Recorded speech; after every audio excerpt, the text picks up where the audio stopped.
Hi అండి. నిన్న రాత్రి బాగా వర్షం పడింది కదా!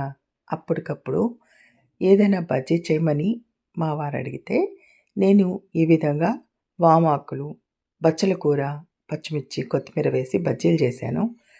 ఆ బచ్చల కూర మన ఇంట్లోదేనండి. పిండి చాలా సింపుల్‌గా కలుపుకోవచ్చండి. శనగపిండి వేసుకొని, ఒక 2 స్పూన్లు బియ్యపిండి వేసుకోండి. తగినంత ఉప్పు, వాము కూడా వేసుకోండి. నేను పిండిలోనే వాము కూడా వేస్తాను. కొంచెం తినే సోడా వేసుకోండి.